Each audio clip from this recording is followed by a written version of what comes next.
guys, welcome back to my channel. Today we're going to be recapping episode 7. Can you guys believe that?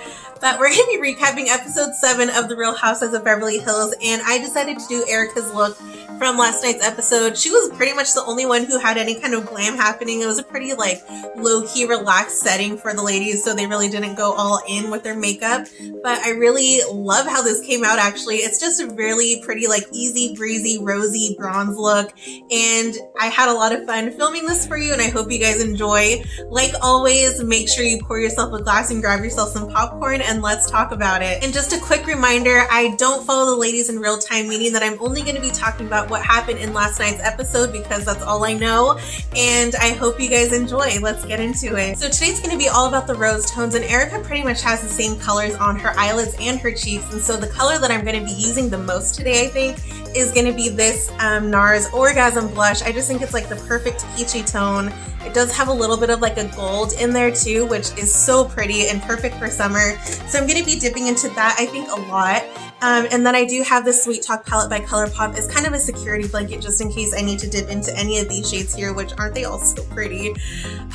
So I love that. I also have a few new products here that I'm going to be dipping into for the first time today on camera, so I will let you guys know if something's new, and I'm sure you guys will be able to tell because I pretty much use like the same thing in every video, but I'm excited to jump into the look. Let's get started. So I do have a new primer that I'm going to be trying out for the first time today, and it's by It Cosmetics. It's called Your Skin But Better Primer. It's oil-free. It's supposed to be a makeup prepping base, and it's supposed to also refine your pores and be hydrating, which is like, don't we all need that? So I'm excited to use this. So I'm gonna go ahead and get that all over my face. So right off the bat, there is a little bit of like tackiness, which is good. That's what your makeup needs to stick onto that. So I think as it starts like drying down a little bit, it'll get a little bit more tacky, which is perfect for your foundation to stick onto it. So I'm gonna be using the same foundation that I always wear just to kind of test out the primer and see if it does make a difference. I mean, from what I can see, even just on camera and kind of in person too, like it almost like, I feel like I do notice a like kind of a blurring effect. I don't know if it's just me trying to like hype myself up, but I'm liking what my skin looks like right now. And I know it does look like a little bit red. I did exfoliate this morning, which I probably should have done last night, but so far so good.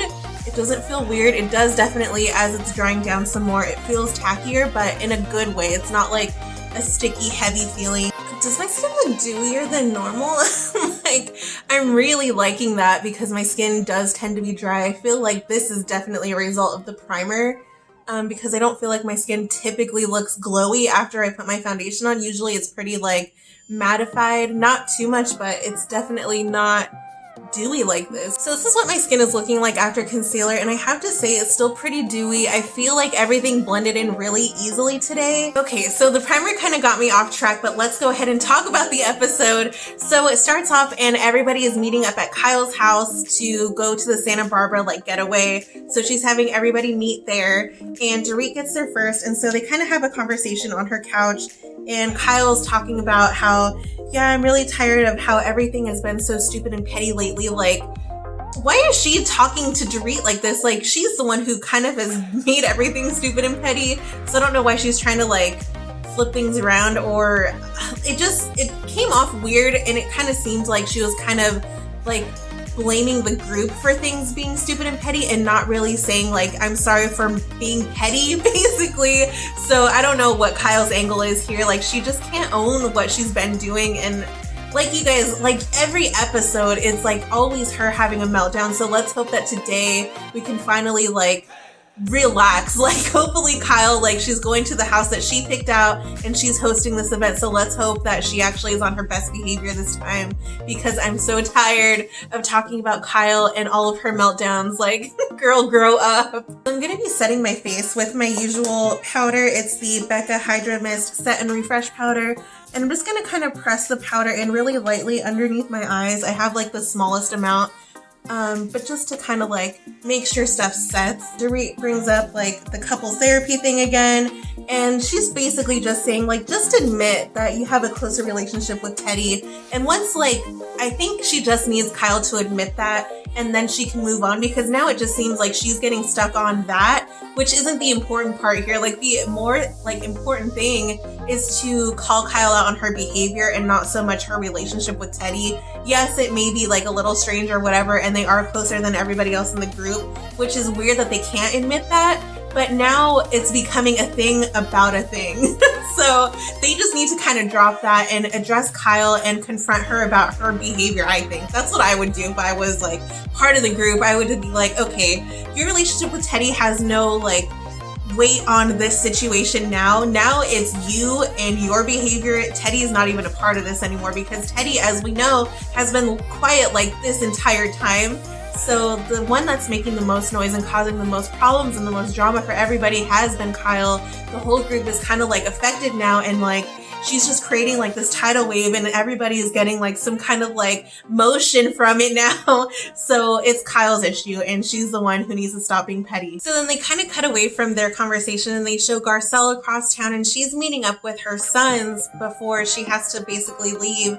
She's going to go, I guess, film a couple movies, and so she's just busy, and so she's leaving town, so she's not going to be a part of the rest of the episode, which it's like we're like, how many episodes in are we, and we still don't really know anything about Garcelle. I almost wonder, like, are they ever gonna like build up her character and her screen time? Like, I want to get to know her, but at this point it kind of seems like, couldn't we have had somebody else maybe take over her role, or like maybe they shouldn't have like brought her on this season yet? Like, I'm still waiting to see like what she's gonna bring to the table, because I want to see it. Like, from what we've seen, she seems like really cool, really chill, so maybe there's a point where she's gonna like blow up, and I'm excited for that. Even Sutton has had more moments in the spotlight than Garcelle has, and Garcelle is like an actual housewife. And then they cut back over to Kyle's house, and everybody else is still getting there, and then Erika gets there. So they show Erika's interview, and she's basically saying that she still feels hurt about what Kyle told her last week at her house, saying that like she doesn't have any real friends.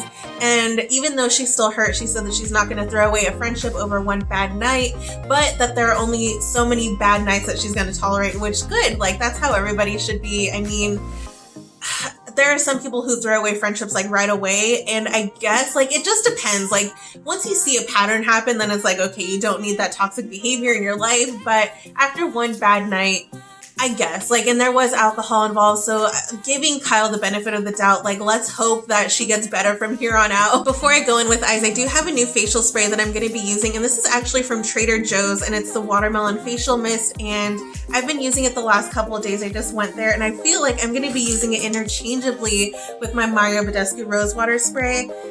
They're supposed to basically do the same thing. They're just refreshing and hydrating, so I'm going to be using that to kind of like take the powdery look away from my skin, even though it's not, honestly, it's not too bad today. I feel like it has a lot to do with that primer, but I'm going to be using this anyways, and this smells so much like Bath & Body Works Cucumber Melon. That takes me like right back to middle school, which probably ages myself a little bit, but like, that's such a classic scent. It's so good. So I'm going to go ahead and spray this on my face, and then we'll jump into eyes. Another thing about this spray is that it's super cheap, and the mist is so fine that I feel like it will last a while. It does look like I have used like a nice little amount, but it didn't come like all the way full. So I feel like this is gonna last a while. It was only $3.99 compared to the Mario Badescu water, which I think is like $9, which is still like really cheap and reasonable for what they both do. But this smells so good, and it's like easily accessible. Trader Joe's is literally right around the corner from me, so I might be going back and picking up like a backup just in case, but I love this so far. It smells amazing. So jumping into eyes, I'm gonna go ahead and throw down a matte crease color shade. I'm thinking this one because that blush does have some shimmer in it, and I don't really want like a shimmery crease, and Erika doesn't have that either. So I'm going to go ahead and start off with this shade in the color Meadow. And so the next scene we see is Denise at work, and so they just show her filming, and then in her little interview she's talking about like the character that she's playing, and that her character is like pretty selfish and like kind of like hoey, like she's from Vegas and she's like apparently sleeping with a married man in the show. And Denise just brings up like, I think because she's played like sexy characters that people think that that's who she is in real life, but that they're two separate things, which is okay. I mean, I get that, but doesn't it feel like at this point she's kind of like driving it home a little too much? You know, like you shouldn't have to explain things if it's not what you want to be seen. Also, let's not forget, she did marry Charlie Sheen. We know she's not an angel. We've seen her like have different kind of conversations on last season, so like I don't know, like her and Kyle are both being fake, and it's like throwing the whole group off. It's just weird. Like, we know who you are. Don't try to backpedal now and act like you're not that and that's not you, because we know you've shown us. So I am going to deepen up the outer corner just a little bit with this shade. I'm going to keep everything like very pinky. So the next scene, they show the ladies in a little shuttle on their way to the Santa Barbara house, and it's everybody except for Garcelle, who's out of town, and Denise, who's at work. And so they get there finally, and it's a gorgeous house. It's like kind of in the mountains a little bit, but it's so high up that you can see like the ocean from there, and it's just like, it's honestly really pretty. It looks like it's 3 levels. It's $2,500 a night. It has 8 bedrooms, and then Kyle arranged for a chef to be there and a housekeeping staff to be there, which I'll have to give that to Kyle. Like, when she hosts an event, she really takes care of the people that are invited. Like, it just ends up being like a really nice thing, and it's probably her just like honestly trying to show off, but I would want to be invited to one of her events just because everything is taken care of. Like, can you imagine going to an Airbnb and just being like pampered like that? Like, that just sounds really nice, so good for her. Okay, and so for my all over lid color, I'm gonna dip into the NARS Orgasm Blush, which I'm excited for. I don't know that I've ever used this as an eyeshadow. Like, I've definitely used blush as an eyeshadow before, but I don't know if I've used this one specifically. It looks really pretty. Like, there's just a really pretty sheen to it. It's definitely rosy, but it does have a gold tone, which is perfect because Erika is not shy with bronzer, so I feel like that's just gonna like add to the look. I think I'm actually gonna wet my brush just a little bit and like top it off just to make it pop a little bit more in the inner corner. So I did just go back into the shade Garden Date right here, and I just added a little bit more on top of the NARS blush, and honestly it's like the same shade just about. This one's a little bit more vibrant, so I did add a little bit of that. And I think that's it for my eye look as far as my upper lids go. I'm gonna go ahead and pop some mascara on and some lashes, and I will be right back. So I'm back with lashes on, and these are in the style Crazed by Alter Ego, and I think they're probably becoming like my new favorite lashes. I just love how dramatic and fluffy they are, and they're super inexpensive too, which is like a win-win all around. They're really nice and good quality, and I need to buy like 10 more pairs. So going back to the show, the ladies are all on the boardwalk riding around in little surreys, which I'll put up a picture somewhere here, but it's basically like a little cart that's made up of 2 bicycles side by side, and so you're sitting in there with somebody, and then there's like a little canopy over you, and you just get to like ride around along the water. And best believe once this quarantine is over, you guys will find me down riding around by the water, because I've always seen them and they always look like so much fun. So this time I'm actually gonna like pull the trigger and do it. It just looks like a lot of fun. But after that, the ladies go upstairs to this little like deck that's overlooking the water as part of like a restaurant, and they do a wine tasting there, and they're basically like drinking and starting to have fun. And then they bring up Denise, and they're just talking about the fact that to them it just seems a little bit hypocritical, because Denise was always the one bringing up like all these sexual topics last season. Like, she was talking about her husband and stuff they do in the bedroom and stuff like just stuff that should not have been brought up in the first place, but Denise was the one bringing up all these things. So now like when the ladies try to bring it up to Denise, she's trying to act like, no, I don't partake in conversations like that, which she was the one bringing them up to begin with. Not this season though, but last season. So for her to like kind of go back and try to act like that's not what she talks about is like a lie to them, basically. And I think the point that is really pressing Denise, and for some reason the ladies aren't like really seeing that, is the fact that her kids were there, but I think even more so it's the fact that her kids had their friends there. And I think for her, like, it's just kind of an embarrassing thing to think, like, what if her kids' friends like run off to the parents and talk to them about like, oh, I heard them talking about like threesomes and just stuff at the dinner table that is not normal, you know? Like, that's, if you're gonna talk about that, make sure there's only adults there. And I think that's Denise's whole point. And so shortly after they finish talking about Denise, she like actually shows up, and like she gets there and the ladies are kind of like all tipsy at this point, and Denise is like, yeah, we're getting a little loud, we should probably leave. And then in Kyle's interview, she's just complaining that Denise is being boring and she's being like a prude kind of, which is true. Like, this is not typical from the Denise that we saw last season. Like, she was the one like actively engaging in drinking and everything else. So for her all of a sudden to now like just like, I don't know, she's just basic. Like, this season she's not as fun as she was before, and I think it's bothering the ladies because they're used to like a certain level of fun and like raunchiness with her, and she's not bringing it this season, and so they're all like confused as to why she's not being true to herself. So I'm gonna go ahead and jump into bronzer now, which my skin needs it. I need to like be brought back to life. And Erika is luckily no stranger to a good bronzer, and let's just take a moment and appreciate this NARS packaging. Like, it has this soft matte like touch box, and then the actual like cleanliness, like it just looks so crisp and clean. I love this packaging so much. And this is the classic Laguna bronzer by NARS, which I've somehow never owned. But we're gonna be using it for the first time today. Okay, so first impression, I'm gonna have to like clean up a little bit here. I went a little bit crazy, but I really love how you can like build this up. Like, it goes on pretty, I don't want to say sheer, but it's just not as pigmented right off the bat. So it's great because you can really build it up, and the shade is like perfect. Like, I really love the color of this bronzer. And so we all know Erika is no stranger to a good bronzer, so I'm just gonna keep piling this on and really like define my face. And I feel like already like there's so much more life to my face, which is the whole point of bronzer, and it really just adds what it needs. Like, it just looks so much better now. Okay, so I've come to the conclusion that this is the like best bronzer I've ever used. I don't know how I literally have gone this long without owning it, but I just love how smooth, and I really feel like it actually has a lot to do with my primer, which I'm still getting like a dewy effect, which I love. Like, my skin looks natural and not too matte and not too like artificially hydrated, you know, like it doesn't look wet. It just looks glowy and pretty. Like, my skin today is on another level, and I really feel like a lot of it has to do with this primer. Wow, like I'm really liking how my base is looking. Like, I'm surprised and happy about it. It looks really good. So I'm gonna go ahead and put my bronzer away, and I'm gonna dip in now to blush. And so the blush I'm gonna be using is the NARS Orgasm Blush, which I told you guys about earlier. And I think because I have it on my eyes, once I pop it on my cheeks here, it's just like, it just ties everything together, which I think was the look that Erika was going for.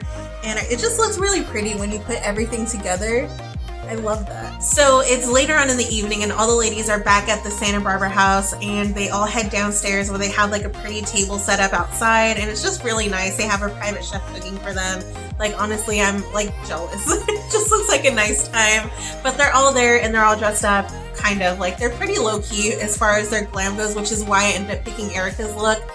She was the one who actually had like the most makeup on. Everybody else was pretty like low-key, which is cool. Like, they all like look pretty, but their makeup was pretty natural overall. So I decided to go with like a pretty pink look, which I'm glad I went with. I think it's looking really pretty in my skin today. Like, I can't get over it. But so they're all sitting there at the dinner table, and they start talking to Denise and just asking her questions about the role that she's currently playing. And Denise lets them know that she's like playing this crazy Vegas girl, and they just start asking her more questions about like, I feel like they're just starting to like kind of poke at Denise, which is kind of weird to me. Like, the characters that you play are one thing, but then you in real life is another thing, which I'm getting Denise's point on this. Like, I don't know why they're acting like, oh, well, you play a crazy like sexual person on TV, so why aren't you that way in real life? Which we know that she has been, but there's some disconnect happening, and for some reason the ladies are kind of like poking at her. And so then they ask her about the role that she played on Wild Things, which everybody knows was like her big break pretty much. And they're just asking her like, oh, what did your parents think? What about your kids? What did they think? And then Denise is like, oh, my kids have never seen it. And at this point, her daughters are like, I think her oldest is 15. And so Lisa Rinna is just like saying in her interview that she thinks it's naive of Denise to think that her kids don't know what's going on. They're teenagers, and of course they're gonna find out everything. So, I mean, I can agree with that. It's just like, why are they poking at her so much about it, you know? And so they're just kind of talking about that, and Lisa Rinna's like, yeah, my daughters definitely knew a lot more than I thought they knew when they were age 11. And they kind of bring up the whole conversation they had back a few seasons ago when they were in Hong Kong, and their daughters had read a book that Lisa Rinna put out with certain tips in it. And basically her daughters were like 10 and 11 reading about like things that they should not even have known about. And basically Lisa's just saying, like, don't think that your daughters don't know anything because mine did at a younger age. So then the conversation dies down, and then Kyle jumps in, and she actually wants to apologize to Denise, which I think Denise wanted but didn't expect, which is how I felt too. I didn't think Kyle would actually like own up to anything. So for her to actually sit there in front of everybody and apologize is for her a big step. Like, she has a lot more to do, but I think that's at least a step in the right direction. So I can commend her for that so far. And so she just says that she's sorry that the whole, like, it became a whole thing the other night and she felt bad. And then Denise said that because she was going on and on about like Denise's glam and like the fact that she had an ice sculpture all of a sudden, and just like for some reason she was just really going in on Denise, and Denise is like, yeah, I was totally taken aback, I didn't expect that, and I understand it's an opinionated group, so I knew like some stuff was going to be said, but for the fact that Kyle was being so judgmental, that's what Denise didn't like. And then Denise goes on and says like she had them all over at her house and she had dinner there for them, and the fact that they at least couldn't respect her wishes to like kind of keep the volume down about their whole like conversation at the dinner table, that's what she was most upset about. And that's pretty much like Denise's point, and the ladies are just kind of like, okay, like they don't really like say anything like, you know what, yeah, we probably should have like kept it down, or oh, I didn't realize like the kids were going to be there. And then at one point Sutton's like, yeah, well, if we're going to have adult conversations, maybe you shouldn't have the kids there, which like, okay, Sutton, like the fact is they were there, and also the fact is that is Denise's house, she can have whoever she wants there. So for Sutton to kind of like tell her what she could have or should have done like at her own home, no, Sutton, be quiet, stay irrelevant, stay in your corner over there. And so then the whole conversation just ends there, and it's a little bit awkward because you can tell like out of everybody, Erika just seems the most like unimpressed with what Denise had to say. And like, I don't know what she was expecting Denise to say, but you can tell Erika's just kind of like put off by it all. So then everybody goes inside to go to bed, but then Kyle and Teddy are on the couch together, and they're kind of like whispering like, huh, like that's weird. Denise has kind of brought this up a few different times. Like if she says she doesn't care, then why does she keep bringing it up? Which I get that. And I think what Denise wants is for them to get it. Like there were kids present, just don't talk about that when the kids are there. And I think that is what she said at the dinner table too. But I don't know why the ladies are acting like the kids being there is not a big deal. Like that just seems weird to me. So I'm gonna go ahead and add some color to my lower lash line. I think I'm gonna start with this deepest shade here called Feel Free. And I'm just gonna get that as close to my lash line as I can. And then I'm gonna blend that out with a combination of these two shades here. So at this point, it's the next morning, and all the ladies are coming downstairs to this gorgeous spread of food because they still have the private chef there cooking for them, and everything just looks amazing. And they all kind of bring up the fact that they didn't really sleep that well. And Sutton's like, yeah, after the conversation we had last night, I just laid down and still felt really tense. And everybody kind of agreed with her. And then Lisa Rinna's like, yeah, well, Kyle's the one who kind of brought up like the fact that we're all fake and don't really share our feelings. So if anybody has any issues with anybody, just like, let's just say it now. Just get it out now so we can finally move on. And I love like the subtle shade that she threw Kyle, but it's true. Like Kyle is the one who started this whole thing, and now everybody feels some kind of way about it. So right off the bat, Dorit jumps in and she lets Kyle know that her feelings were hurt because she had said that Erika and Dorit didn't really have a close relationship. And then Erika jumps in and she's like, yeah, Kyle, remember when you said I didn't have any friends?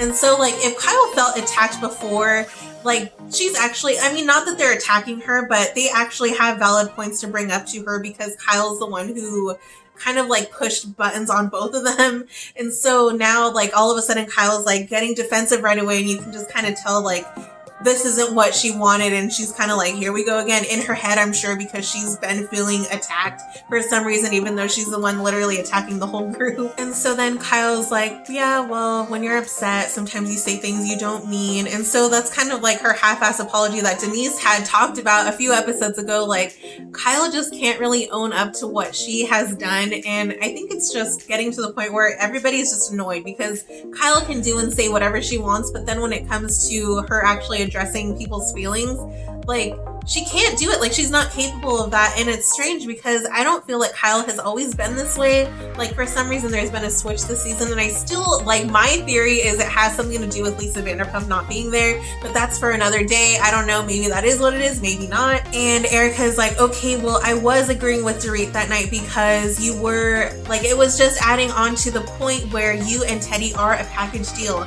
And for some reason, Kyle and Teddy still can't really accept that. We haven't really heard much from Teddy at all. And so now Teddy chimes in for the first time, literally all season long. And she's like, yeah, well, every time Dorit brings me up, it's like she's shading me. And does she really not like me that much? Or does she have her own issues with Kyle that she's dragging me into? And also, like, why wouldn't Dorit like Teddy? Like, that is one thing to kind of like shade her and everything like that. But her issues are not with Teddy. They're with Kyle. Kyle's the one who kind of started this whole thing anyways. And so Teddy at this time is kind of like collateral damage, but it's because they are a package deal.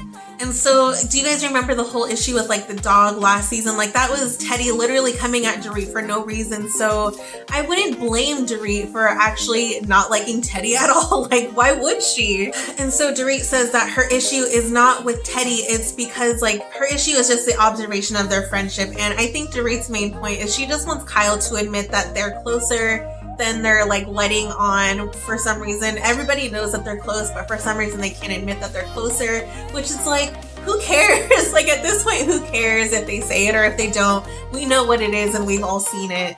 And so now Teddy's starting to go off and she's like, well, if you have issues with one of us, like, make it just be one of us. Don't bring the other person into it. Which it's like, wow, that's interesting because Teddy, you have nothing to do with this. So then they cut over to Dorit's interview and she's like, yeah, well, even though I've only talked to Kyle about this, like, Teddy's the one inserting herself into this all, which is what she always does, and that's Dorit's whole point to begin with. So it just is all coming full circle again. So then Kyle jumps back in and lets Dorit know that, like, she has different friendships with everybody, and she's letting Dorit know that she's sorry if Dorit felt hurt about it in any way, which it almost seemed like Dorit was a little bit hurt about it, but at this point, I think Dorit's just trying to make a point that they're close. I don't think it has anything to do with how she feels in her relationship with Kyle, even though Kyle has like talked down to her recently and she feels some kind of way about that, but it doesn't have anything to do with the fact that she's friends with Teddy. So I'm gonna go ahead and finish my look off with some lips. So I'm going to start off first by lining out my lips in the shade 20 by Kylie. And so I'm going to let that dry down a little bit and then add more of like a pinky sheen on top. But let me go ahead and finish up this episode.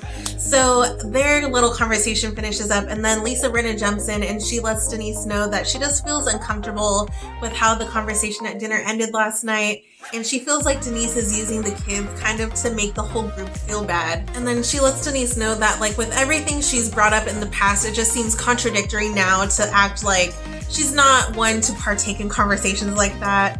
And then, like, out of nowhere, and like in the last episode, do you remember the astrologer was letting Lisa know, like, everyone knows where they stand with Lisa, and Lisa can't help but being so like blunt and forward with people when she wants to know information. And so in one of Lisa Rinna's like classic forward moments, she's like, do you talk about the hookers around your kids, the hookers that Charlie brings around? And like, I mean, Lisa just can't help it. And so Denise is like, well, yeah, we've had to have private conversations about it because that is stuff that they've been exposed to. But just because they've been exposed to that doesn't mean like we have a free pass to talk about whatever we want around them, which I totally get. And so then they kind of wrap up the conversation there and Lisa's like, okay, yeah, I guess. And then she's like, does everybody feel better now? And then everyone's just kind of like, and like no one's saying anything and it's just like an awkward ending and then the episode is over. And what did you guys think? Whose side are you on here? I feel like for the sake of like parenting, I'm definitely on Denise's side here. Like, I don't know why the ladies aren't getting the fact that kids were present, and I think that they're trying to act like, oh yeah, well the kids have heard things anyway, so like who cares if they hear this now. But I'm with Denise because she's like, just because they've heard something one time doesn't mean like I want to be talking about these things around them all the time. And they are, I mean, they're kids still, so this is definitely going to like influence them in some kind of way. And I don't know why they're making it a big deal that Denise didn't want to talk about those things with the kids there. I don't know. It just seems strange to me that they're not understanding Denise's point, and I don't think Denise is really seeing their point either. Like, she should just address, like, yeah, I do talk about stuff like that, just not when the kids are there. And I think that they're both just having issues, like, admitting certain things or not, like, addressing what the actual issues are. So that is how the episode ends, and I'm actually going to add a little bit more of a pinky hue on top of my lips, just because Erika's lips do have like a sheen to them. So a sheen. So I'm going to top it off with this little tiny NARS lip color in the shade Rikujin, and it's a satin lip pencil, and I think that's going to be the perfect finishing touch. Oh my goodness, you know what I just realized? I never put highlighter on today, and Erika definitely has a really pretty blinding champagne highlight. So I'm going to dip into my favorite highlighter. It's the Sarcophagus shade by Jeffree Star Cosmetics, and I'm just going to lay that right on the tops of my cheekbones and all the high points of my face. And then I will bring you guys back for the finished look. So this is going to be the finished look today, and I'm really loving the monochromaticness of what's going on. I have the same colors on my eyelids and my blush and my lips. Like, everything is just kind of like tied together, and it's working out really nice. My skin is like really popping today. Like, I love how smooth and glowy it is, even without the highlight. A lot of it has to do with this primer. I'm pretty positive. So I will definitely remember to let you guys know in the description box if it's a yes or a no, but so far, it's a yeah. It's a yes from me. So I hope you guys enjoyed the recap. Make sure you guys give me a thumbs up, and please subscribe if you guys enjoyed it. I've been having a lot of fun filming these for you, and I will catch you guys in the next one. See you next time. Bye.